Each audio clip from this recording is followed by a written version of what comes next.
Hey everyone, welcome to the Profiit Academy podcast. We're here to show you that it doesn't matter where you started or where you're going with your business. With us, you will find people that have been there and can show you how it's done. We want to make sure you know that anything is possible and to help you realize your potential because you owe it to yourself and you owe it to the world to be the best version of you. So join us here at the Profiit Academy and let us help make that happen.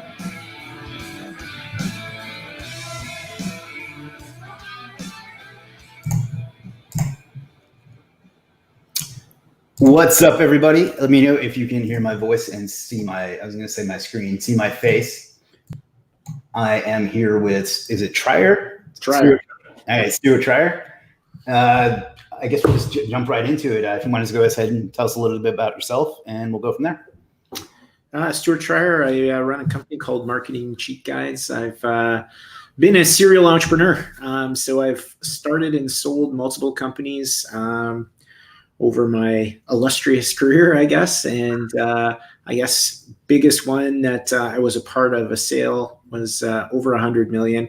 I didn't own that business. I was a hired hand. I had sold my business to them prior and ended up being on the executive and kind of part of that whole process, selling to McKesson, which is a Fortune 15 company. So that was a pretty unique experience. And then I went on and built a digital agency, 80 clients, sold that business. And now I work primarily with marketing agencies in the 7 and 8 figure range on strategic management and strategy and scaling up and really focusing in on profitability and making sure that, while top line sales are good, bottom line profits are really what you want to have and helping them position the companies for sale. So what is your role in a company like that? Do you handle marketing or do you do like systems, or what do you do? So I would say my claim to fame is definitely that I'm strategically lazy. I'm really good at going from point A to point B with the least amount of effort, least amount of time, least amount of work. And so that comes in handy when strategy is kind of what the company is looking for. So that touches in many veins. That could be how can we improve the profit margins in the business, and therefore starting to think through that from a strategic standpoint. What can we do? Same thing. I have dabbled in accounting, so I'm pretty good on the finance end and really diving into the numbers and making sure that, somebody's keeping track of that. But every client is somewhat different because they're all running unique businesses. And so it's almost like coming in and being an extra person on the executive team wearing a strategy hat. Okay. So it's like an advanced form of consulting in a way. It is. It's like you come in and, one company I worked with this past year, the focus was really on improving profitability. And we went from a 14%, 15% profit margin up to a 32% profit margin. And so net profit was 3.5 times larger on 60% more sales. So huge win for the owner, huge win for me. It was a fun experience. And so that would be a typical engagement, and that's working with their team to accomplish whatever needs to be accomplished in terms of improving profitability. And you prefer this model to you said you had an agency before, you prefer it to running that? I'm sure you do. But well, so because I've worked in, $100, $120 million revenue type businesses, it's more interesting to work with companies that have a team. Strategy is great, but you need people to actually do the tactical work. Mm-hmm. So the larger the business, the easier it is to come in and focus in on what I'm good at, that unique ability of being able to go from point A to point B with the least amount of steps. Mm-hmm. And you need a team to be able to implement that. And so as companies kind of pass through that $100,000 mark per month, they generally have a base team, and so strategy can really make a huge difference in moving the needle for their business. Yeah, I definitely agree that I think that's a lesson that a lot of new entrepreneurs learn is when they stop trying to do everything themselves and start adding a team. How much, even though you have to pay out more, there's no way to scale without adding more people to it. And that's something I've struggled with until the last year or so. As we've grown the team here, I have about 15 or 20. The scale has been tremendous. So It's one of those things that's a common frustration for entrepreneurs because they're naturally problem solvers. And so the natural inclination is I can do this better than somebody else, and they're not going to be able to come in and figure it out. And really what I found is that entrepreneurs have this skill set of being able to problem solve, and they don't necessarily create SOPs or standard operating procedures, and they go out and they hire employees and expect the employee to be able to figure things out. And that really creates a gap because employees like to be told what to do, like to follow the map. Entrepreneurs hate drawing maps and are really good at figuring shit out themselves. And so it creates this gap. And so when you take somebody who's at that $100,000 mark and you understand what needs to be implemented into the business, it really allows for a very quick acceleration to profitability and scale. Yeah, absolutely. I remember thinking that exact thought actually is like, I can do this better than anybody else.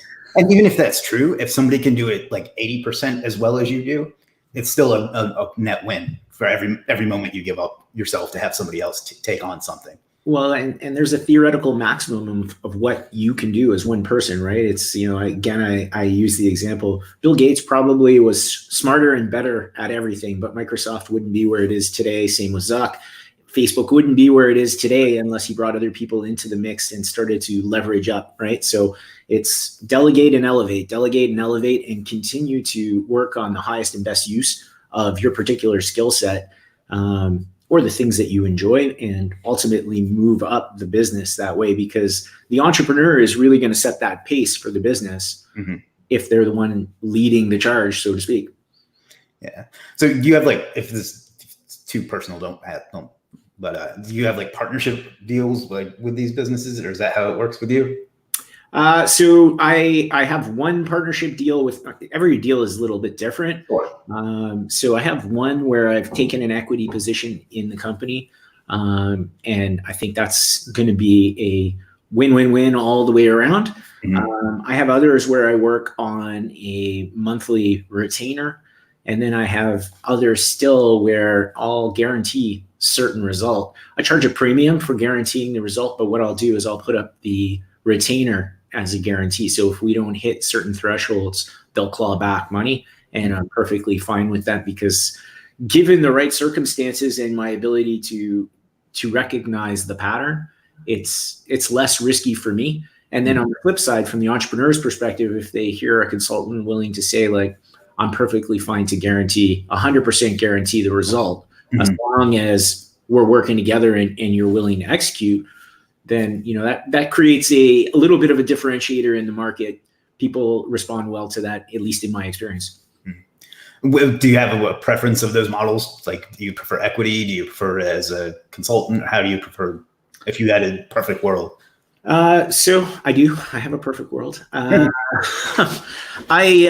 I like all three. There's a little bit of diversity. So generally speaking, from a cash flow perspective, when you're getting paid a monthly retainer, as is most agencies, it's a nice model because you're constantly getting that cash in.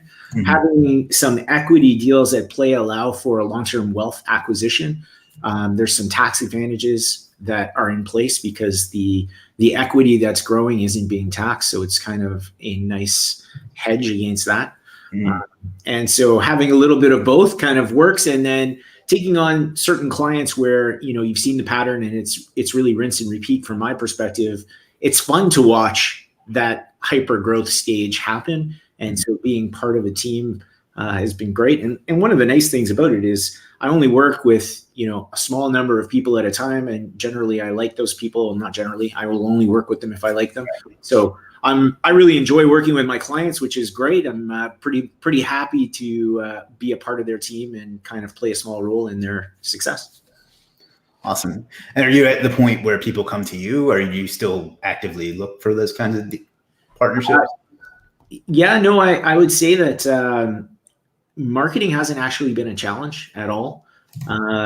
Mostly because there's not a lot of churn in the business. And so good people know good people. And inevitably what ends up happening is, you're doing well, you're in one segment, you have a friend who's maybe in a different niche, but is going through a similar problem. And it's just organically grown that way.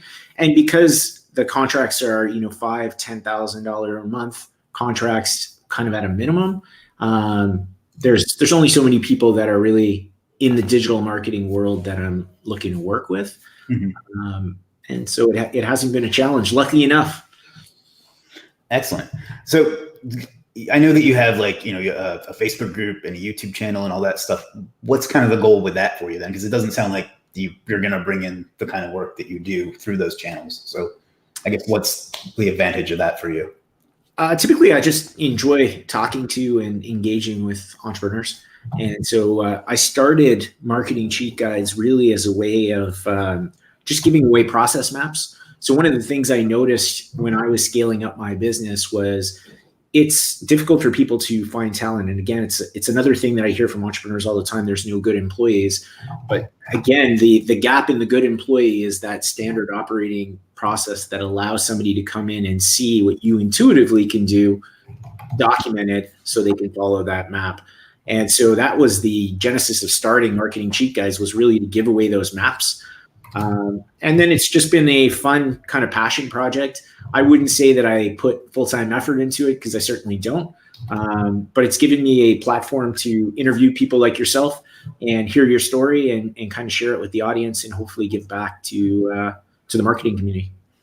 Interesting. I think I haven't really talked to you about it, but I think it's an awesome concept. Like there's tons of, different SEO and marketing and all these other channels. To have the angle that you've taken, where putting things into like an SOP or a cheat guide, as you call it, I think is a great approach to disseminating information that's helpful to people. Like, do you find that people learn better that way from it? Because it seems like they would. So definitely they learn way better. Like, the way I would describe it is, if you've created an SOP, it really makes quality control much easier. It makes hiring much easier. It makes the job binary. So they're either following the map or they're not. They either want to work or they don't. It lowers your cost of labor, like dramatically lowers your cost of labor. That makes sense. And so from a quality control standpoint, it's, your variation isn't happening. And from an employee's like happiness standpoint, they don't need to figure things out, right? Because, the entrepreneur mind likes that concept of like variety and figuring things out on the fly. And, a lot of times, even entrepreneurs, it's like, they'll go back and they'll figure it out from step one. Whereas if they had that step-by-step process, it would be that much quicker for them. Yeah, I find that a lot of entrepreneurs, and I'm guilty of this myself, just kind of tend to ready, fire, aim, and don't have like a step-by-step SOP or plan or whatever you want to call it like that. And I know it's certainly held me back. I've gotten better at it now, but in the past, it certainly held me back. So I'm assuming you run into that kind of thing a lot. I do. And a lot of what we're doing with entrepreneurs and the kind of the founders or the teams is really adding a sense of accountability and a cadence of meetings where it's, we're not going to talk in terms that are not defined. So it's really about SMART goals. So what are we going to measure in the next week? What are we going to do to take the important and make it urgent this week? Is a concept that very often comes back. So, the important things generally aren't urgent. And so they don't get done unless somebody is really agitating for that to happen. Sometimes entrepreneurs just have that natural ability to understand that, there's the whirlwind of everything that needs to happen for clients. But if we're not working consistently on lead generation, we're going to come to a point where, a couple of clients leave and we don't have a backfill for that. That's kind of an important thing to work on, but it's not urgent in the moment. And so a lot of times people don't allocate the right amount of time to it. Yeah, that's a common problem I see and I've, again, been through it myself, is you get stuck in a loop of just putting out fires all the time and like doing the urgent thing and never taking the time to plan something out. And then you get to where nothing is planned and then it turns into chaos. Well, and I mean, people spend a lot of time in their agencies or their kind of inflection point in this digital marketing world in that churn, right? Land a client, lose a client, land a client, lose a client. And it's like they never really break through. There's kind of these inflection points that I've noticed specifically in SEO, but really across digital marketing. It's like one person, a freelancer, can get to $10,000, maybe $15,000 a month working as a solopreneur. Mm-hmm. And then really they're just going to hit this ceiling where it's like, well, they neglect a couple of clients, they leave, they land a couple of clients, they get back to that ceiling, and it just keeps going around and around. And if you wait until that point to start to develop SOPs and hiring processes, you're really overwhelmed because you're kind of working at capacity at that point. So very often it's like slow down to speed up. And so 15, that happens at $30,000 a month. There's another inflection point because now you need to really start to have a layer of management underneath to set the foundation to get you to that $100,000 a month. And then at 100,000, there's another inflection. And that's kind of where I'm working and kind of helping people cross that chasm. Awesome. So let's say, I know we have a lot of and by the way, if anybody has any questions for Stuart or for me, you can just type them in the chat and we'll get to them. I know I have a lot of I don't want to say beginner, but people that are at the start of their thing. Maybe you can tell us where you, what you started with and what got you into this in the first place. So my second business that I invested in was a foot care orthotics business, which is completely random. And it was random. It was just it was supposed to be just a financial investment.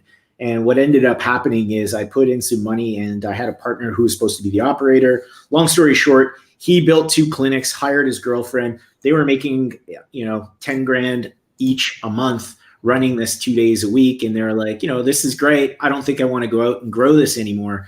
And so I told him, I'm like, well, as the provider of capital, that's not really going to work. Why don't we do this? So I made a deal with him. I told him he can keep the 2 clinics he built. I'd take the brand. He'd give me 90 days and I would go out and I would execute, but I would own 100% of it. He would keep 100% of what he had built. And he was fine with that. And I took it, built 28 clinics in 12 months and sold it to a public company. And in that process, I learned digital marketing. And that's really how I got into digital marketing. We needed a way to drive traffic above and beyond the referral sources we were leveraging. And so I was fortunate enough that I was part of an organization called, at the time it was called YEO. Today it's called EO. And so I had a lot of friends that were business owners. And so when they saw what I was doing with this company, a lot of them came to me and said, can you run our digital marketing? And this was back in 2009, 2008. Oh, wow. So it was quite a while ago when I got into it. And I mean, that was the heyday of SEO and it was a lot easier. Yeah. And a lot less competition, I would say. A lot less people understood it, especially from the business perspective. And business owners were a lot less skeptical because they hadn't been burned, right? It was like, hey, it was a gateway. So it was very easy to kind of scale up that process. Some of the things that I think would be applicable, though, for your audience, a lot of times when I'm talking to people that are just starting, trying to get to that elusive 8,300 a month, which for whatever reason seems to be where people want to get to, is they have a hard time getting clients. And it's because every time they're going after a new kind of business, they have to learn the business model, the keywords, and everything is new when they bring in that client. And what I figured out is why not just focus in on some niches? And I started with one. And really that allowed me to have a stronghold, develop what I call a unfair advantage. So I did one in podiatry, which is foot care. And so I knew that one of the struggles that podiatrists had was their front desk staff. And they kind of look at them as admin assistants, but really they're part of the sales process and they need to be able to answer questions. They need to be able to move people from a state of questions to actually coming in because that's how the money is generated. And so we built a whole training protocol and a whole problem solution kind of story arc around how much money is your front desk staff costing your business because they're not bringing people in, right? And so rather than attack the business owner with the same as everybody else, like, hey, I'm a marketer and I can help you, I came to them with a problem they knew they had. And I presented it as an opportunity for us to give them this free training. All they needed to do was schedule a call. And so inevitably what ended up happening is it created a lot of inbound calls for me. I knew a lot about the business. I was able to leverage that knowledge in terms of, the different products they had, the different margins the products were at. And so I was able to quickly show them, hey, I had some expertise in this industry, and B, I had some marketing chops, and I'd be able to help them scale their business. And it became an easy way for me to acquire customers and scale up my business. You said 2 things there that I think are really important. The first is getting to know the niche really well. One of my partners, Scott, works almost exclusively with dental clinics. And he would actually get mad at me for calling it a clinic. And that's which brings it to my point is that he knows that industry so well. He knows like certain words that they don't like for you to use. He knows that there's certain like things you don't want to put in pictures on your website, like them working on people. And my point to that story is that the little ins and outs so well that you can really distinguish yourself from, every other SEO agency in the world, or marketing, or whatever it is that you're doing, just by knowing those tiny little things. Absolutely. I mean, the four common like issues that I see as people are just getting in that I would give as kind of advice is like, number one is definitely niche down, because if you don't niche down, it's hard to communicate a message to the audience. You're watering down the message, which basically means you're talking to nobody, which basically makes it really difficult for you to get attention. So by niching down and understanding the niche, you get the vernacular, which is what your friend has or your partner has. You're able to speak to them in their language. And so that automatically builds rapport and makes them, want to at least listen to this person, as opposed to somebody who doesn't know the difference between, teeth and feet or whatever. Yeah. Second is there seems to be this tendency online to think that just because you have the service and you get their attention, they're going to be willing to buy right away. And it's almost like buy or die is the way that people market. Mm-hmm. So it's like, hey, you're either going to buy from me today or you're never going to hear from me again. And, it doesn't work anywhere else in the world. I don't know why anyone would think it would work with marketing. And, the other common mistake I see is like, if they don't know you exist, they can't buy from you. So you have to have a strategy to have people constantly discovering you and your service over time, so that you have this like pool that you're going to be able to kind of fish in. Yep. That's literally what I'm doing right now. Not to like put, I do enjoy making this kind of stuff and getting to talk to people, but ultimately this is to grow the business indirectly. I mean, you can't really track the ROI on something like this, but I get so many people that I get as customers or clients or whatever that say, I saw you on YouTube. Do you have time to talk about whatever, Totally. Yeah. Right. But I mean, while you may not be able to have attribution directly, mm-hmm. you don't have a problem scaling, right? And I know from our previous conversation that you've been growing the business consistently month over month. Mm-hmm. And part of that is because the audience continues to grow, and that audience has the need, right? And when you start to think through the math, even if 1 in 50 people watching content need your service, it's like, okay, every time you add 50, you add a client, and that client has a repeat value, and it starts to kind of grow. And then the last thing that I would say that SEOs or marketers in general like struggle with is they underestimate the level of risk their client has to take to do business with them.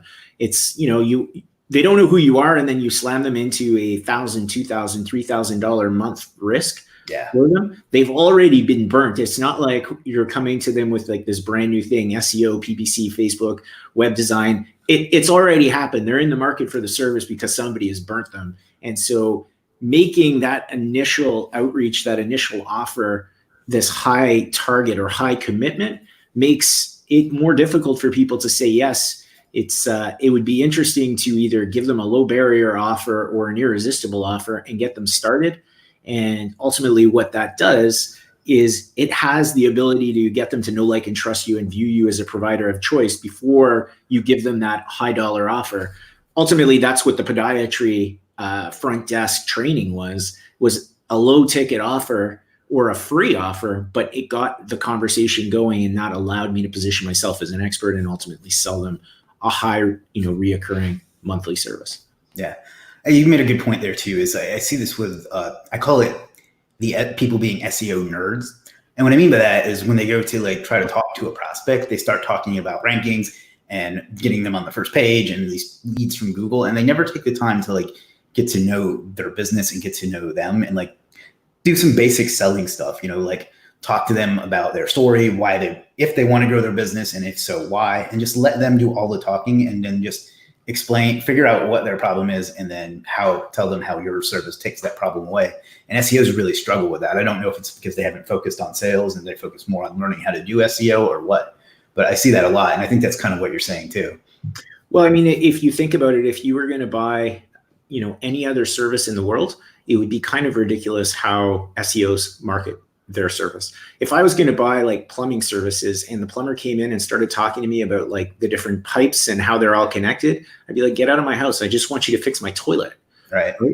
Ultimately, what people are buying is the end result, right? So rather than focusing in on all of the things that you're trying to impress the client with about your knowledge, they're really just looking to ascertain, can you deliver the end result, right? It's, if you were having your kitchen renovated as an example, you don't need to know everything about that process. You need to know that they're going to deliver a kitchen to you that you're going to enjoy with your family and your friends, and people are going to be envious of this beautiful kitchen that they're going to put into the house. That's what's going to get them to buy, not, hey, I use this type of screw on the cabinet. Right.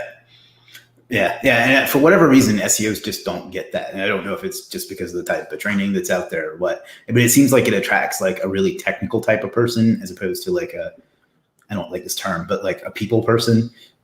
I think that's kind of where that comes from. But the people I've known that have really, I hate using this term too, but the people I know that have like really crushed it are the ones that have more of a sales background or take the time to learn sales. And not just sales, but like, it's like they when you start selling something abstract like marketing, people forget how to talk to people like people. And I think that's, if they take the time to learn that would help a lot.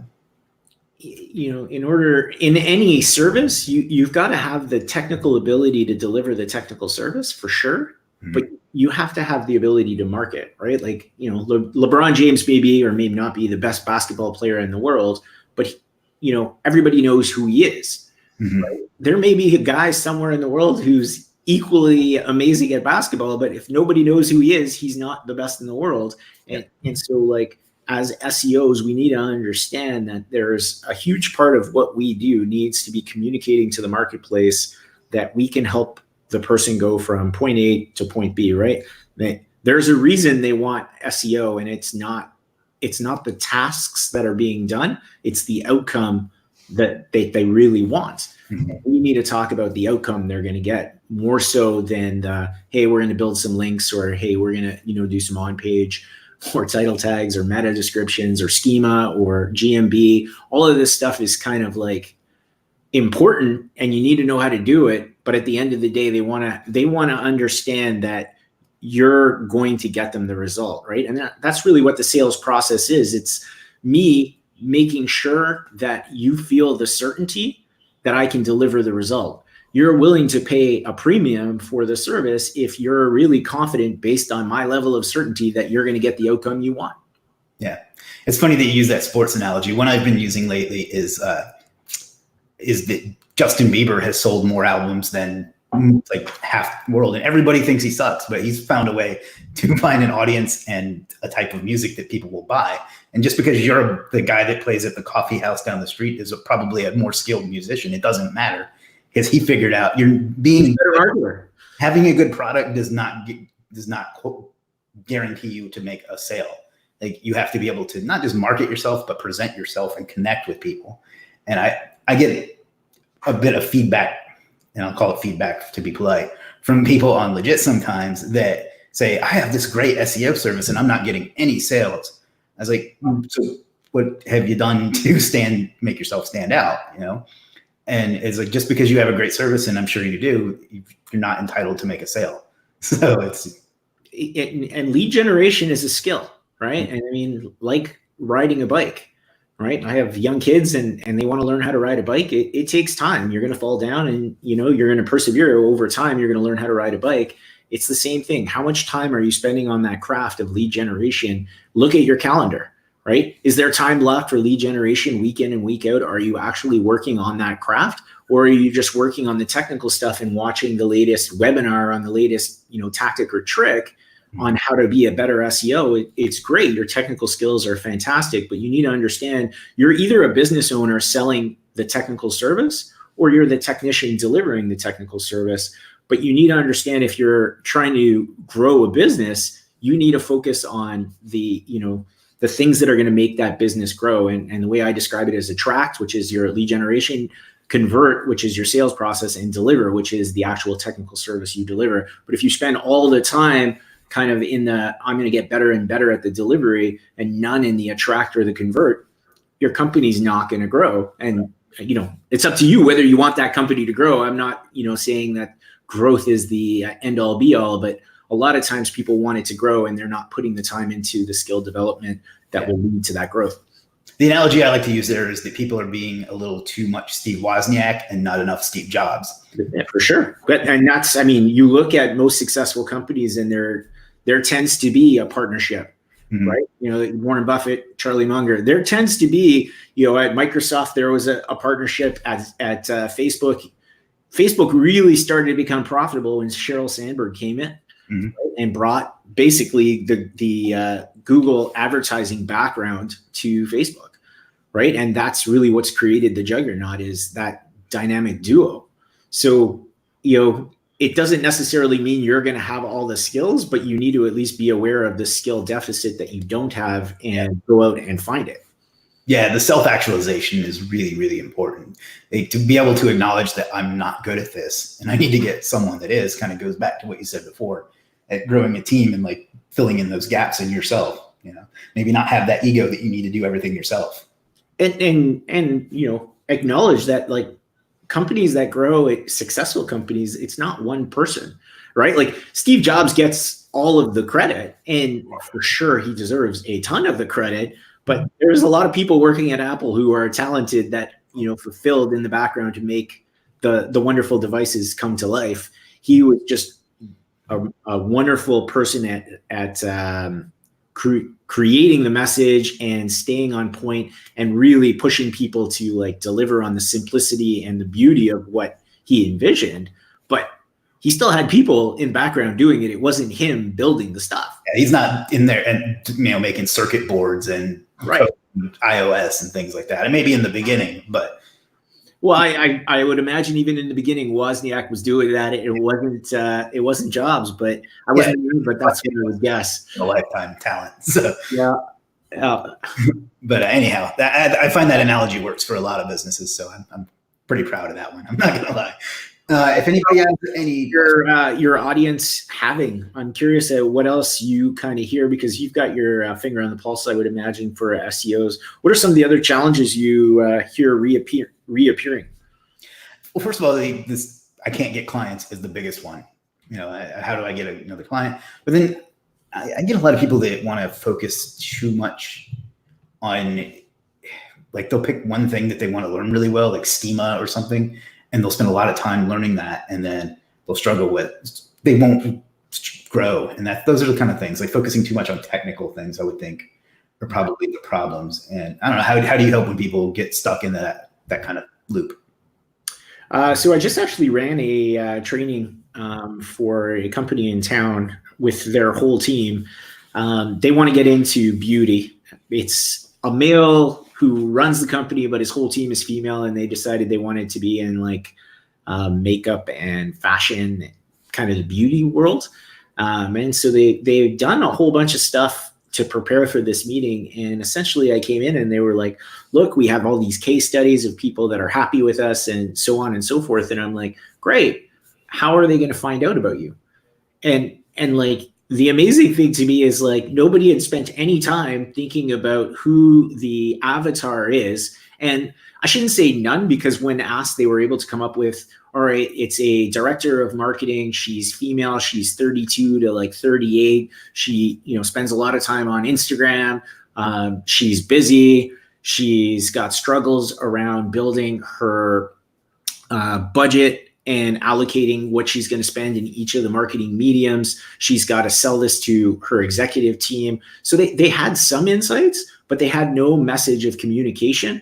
And really what I was saying to them is, like, if all you're dependent on is your case studies, it's kind of like saying, hey, I'm really great, but nobody knows who you are. You're still not going to make any sales. You need to spend some time thinking about how you're going to put a message in front of people and get them to know that you exist. And so we did this whole workshop on figuring out an angle to break through the noise and really approach them in a way where they're going to feel compelled to want to talk to this particular agency. But I think it's repetitive because it's kind of always the same problem. People don't spend enough time understanding what problem they're trying to solve. Mhm. And so they go to their comfort zone, which is on the technical side, as opposed to looking at the lead generation process and really what needs to happen, right? Who do you want to help? Can you help them? Can they, and are they willing and able to pay you what you want? Number one. It's amazing how much time people waste going after companies that simply can't afford to pay them what they want to be paid. And then once you know that, where do these people congregate? Because generally from a strategic standpoint, if you can't tell me where they congregate online or at, trade shows or part of associations or events, or they're part of Facebook group or they're part of a LinkedIn group, if you don't know where they congregate, your ability to put a message and add value to their lives is limited, and it's a much harder journey to get in front of them. So if you can identify a niche or a subgroup where it's like, okay, my people hang out over here, then you move on to the next thing. All right. I call it like it's an empathy map. And I go through this whole process of empathy mapping. Like, what does a day in their life look like? They don't wake up in the morning thinking they want an SEO. They wake up in the morning and go through a process in their business. And the more empathetic you are to the challenges that are happening in the business, you can attach your skills, talents to solving a problem that will make you super attractive to them. If all you're doing is saying, hey, I can help you with lead generation, that's kind of expected. You're a marketer. That's what they expect you're going to say. And they're not really going to give any credit to that. But if you have some perception and are able to see like, hey, they have this other problem in their business. And if I invest, $1,000, $2,000 or some time, some resources in solving it for them, and I send them to that and say, hey, I know that this is a common issue. If this is an issue for you, I built this worksheet or template or whatever it is, calculator, they're going to use that and it's going to break through the noise and it's going to achieve the number one thing you're trying to achieve, which is attention. And from that attention, you can then move them through kind of your nurturing process to get them to the point where they're going to want to talk to you. Awesome. Yeah. We got a question here from Jessica. Jessica says, Stuart and Chris, what methods have you found to be the best ways to assess the quality of leads? That's a good question, because just a minute ago, you talked about people that are trying to sell to people that absolutely can't afford them. So how do you go about evaluating leads to go after? So I think signaling, I guess it depends where you are in your marketing journey. One of the things that I would say I do is signaling, right? So even earlier in this interview, I said my clients are paying a minimum of $5,000 a month. Therefore, people that are going to reach out to me know that that's the minimum budget that I'm kind of going to be working with. So that's one way that I would say signaling that you're not the low cost provider. And some of that is, being niche down and focused. So given the opportunity to work with a jack of all trades or a specialist, everybody kind of expects they're going to pay more for a specialist. And so if your marketing is focused on a particular niche, the people in that niche are going to expect that you're not going to be the cheapest option. And I think, somebody like Joe Polish has a great line that he uses, which is people often say we're expensive, but worth it. Right. And so he's signaling to the audience that like his mastermind, I can't remember what he calls the mastermind, but I think it's like $10,000 per event. He's signaling that it's expensive, but worth it. And so that gives you an opportunity to let your market know that you're not competing on price. You don't want to compete on price. You want to compete on your differentiated offering. And that could be niching down. That could be, a subspecialty if you're, only focused on SEO. But that's one way that I would do it. The other thing that I think is a really good way of qualifying leads is having an application process. And in that application process, just with the questions that you have the prospect answer, you're getting them to sell themselves on your service. So it could be something along the lines of, why do you want to work with us? What is your goals this year, right? And so what you're trying to get them to do is see where they are today, see where they want to be in 12 months, identify what I call that gap tax. So the difference between where they are and where they want to be, and then you're able to call that out. So if somebody comes to me and they say, well, I want to make an extra, $10,000 a year or $10,000 a month even, I know that that's not a big enough problem that they're going to be willing to invest what I need them to invest. So by asking questions that kind of give you that gap in where they're trying to get to from where they are, you'll be able to see how big of a problem are they looking for your help to solve. And in that, you're going to be able to figure out, is this a problem that warrants the type of investment that your service necessitates? Excellent. So earlier you mentioned that you have some young children. How do you go about like balancing all the work that you're doing with still having a family and all that stuff? I'm single and don't have any children, so it's not anything. I get asked this all the time, and I don't know. I don't have to deal with that. So how do you have any advice on that? Yeah, so I would say like the number one thing for me is I have a 40-hour maximum work week, and in that 40 hours I work out every day. So it's probably closer to 35. And in that 35 hours, I probably devote 2 or 3 hours to like lunches or breakfasts with friends in town or that come into town. So I've been lucky enough where in 35 hours, I'm working those 30 or 35 hours on the highest and best uses for my time. And I've been lucky enough that time has created more than enough wealth or income. So I haven't really thought, I don't subscribe to the whole, I hustle for, 70, 80 hours a week, and that's going to be the difference. To me, that's like delegate. And, everyone's got to play their own thing. For me, I do better with 8 hours of sleep, going to the gym. I like hanging out with my kids. I love hanging out with my wife. We go out on dates once a week at minimum. So I'm all about more of the balanced lifestyle and work when you're at work. Don't just sit on, your computer and call it work. Mm-hmm. That's a great point. Like, I used to be of the, work every minute of every day type of thing. But over the last year, I've kind of like restructured. Well, first of all, I've delegated a lot more like you talk about, but I've also restructured a lot to where I work kind of like a 7 to 5 sometime. And every once in a while, there's a day when you have to put in long hours. But, sure. But and then I go home and get a reasonable amount of sleep, and I get way more done working less hours doing that than I ever did with, staying up 15 hours a day, 16 hours a day type of thing. So I don't know why that myth took over. And there's some people that are watching this that are probably laughing right now because I complain a lot about people that take too much time off.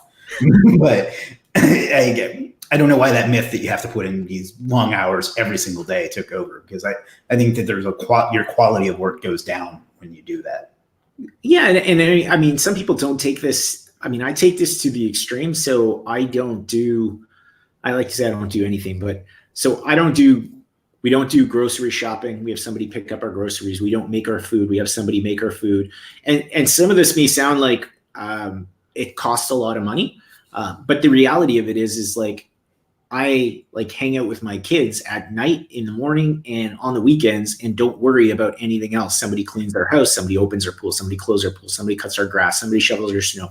Somebody does everything, and that somebody is getting paid appropriately for that job. Mm-hmm. And I've decided, my wife is she's a physician. She has a pretty demanding job, but it's still only a 50-hour-a-week job.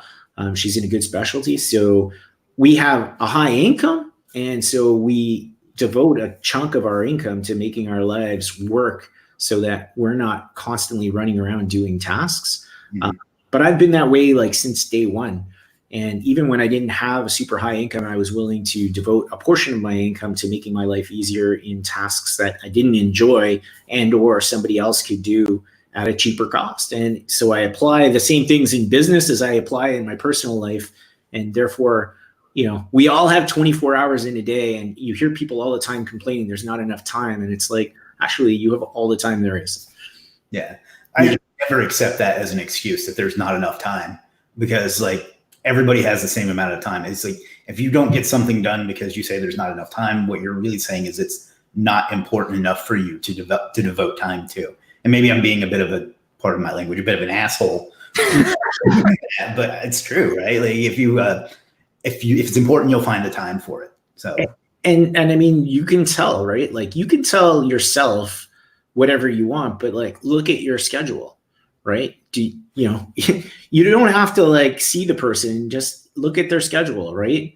Are they all right, I'm going to go to McDonald's because I forgot to like make a healthy lunch. Or am I going to go to the gym every day? If I tell you somebody goes to the gym 6 days a week and they've been doing that for the last 3 years, you have an image of what that person's going to look like. It doesn't mean they're going to be like some steroid huge dude, but they're going to be in shape, right? Like they're not going to be like out of energy and tired. And, you know, if I say, hey, let's look at the relationship, how often are you like spending quality time with your kids? Or how often are you spending quality time with your friends or your spouse? You're going to be able to come up with a vision of what that relationship is going to be in people's lives. And sometimes I think people don't take an intentional approach to what their values are and then appropriately devote the right amount of time to each of them. And not in a preachy way, just like even amongst friends, I'm like, you know, you have the ability to do this. You just haven't sat down and kind of thought about what it is you want. Yeah, I've had people tell me that they don't have enough time, but they could like tell me what their favorite sports team did the previous week. Sure. Or, you know, not that there's anything wrong with having hobbies and stuff, but it's more about choosing how you spend your time than it is not having enough time, because literally everybody has the same amount of time. You, me, and Bill Gates have the same amount of time. So it's not time at all. It's allocation of values and saying this is where I'm going to spend that time. And I don't pretend that people make the same amount of money. And so it's not, definitely money allows for you to expand time because you can delegate things. But we're living in a great time, right? Like, and especially most of your audience, they figured out how to get a certain number of clients. And now it's just a matter of getting out of their own way, figuring out what their particular skill is and saying, all right, what do I need to do to land a few more clients? And then how can I delegate the work so I can have more time so I can land more clients? And it's like a circle. And as you figure it out, as you add people, you're adding revenue, and if you're keeping an eye on your finances, you're adding profitability as you grow. Yeah, I mean, adding people comes with a different set of challenges sometimes too. Not challenges, but yeah, definitely. Managing people is another skill you'll have to pick up as you expand. But yeah, or you're going to hire somebody who's got that skill. And then you just manage that person, right? So yeah. All right. I think that's pretty much everything I had to ask. Is there anything you want to say or talk about? Or no, this was great. Thanks for having me on the show and the channel, and I really appreciate it. No problem. If people wanted to connect with you more or learn more about what you do, where would they go? We have a Facebook group as well. It's called Marketing Cheat Guides, and I'm on all the socials, but definitely on Facebook, LinkedIn type thing. And feel free to reach out to me. I'm happy to answer any questions if anyone has any. All right. I'm going to drop a link to that group in the chat here, which will push it out both to YouTube and to Facebook because this software is pretty awesome. Yeah, this is really cool. I'll have to check this out. I've never been on this particular interface. It's great. I like it because it's the only one I found where I can go to YouTube and Facebook at the same time. So that's to me, that's worth the like $20 a month alone. So, all right. Well, again, appreciate you taking the time. I know you're very busy. It was a pleasure being on your interview a week ago, whenever it was. And so thanks a lot. All right. Enjoy the weekend. All right, guys. And thanks everybody for watching. We'll be back next week with, I don't know who just yet, but we'll be back. And most of all, figure out which one out of life and go out and do it because you owe it to yourself and you owe it to the world. Have a great one, and I'll talk to you soon.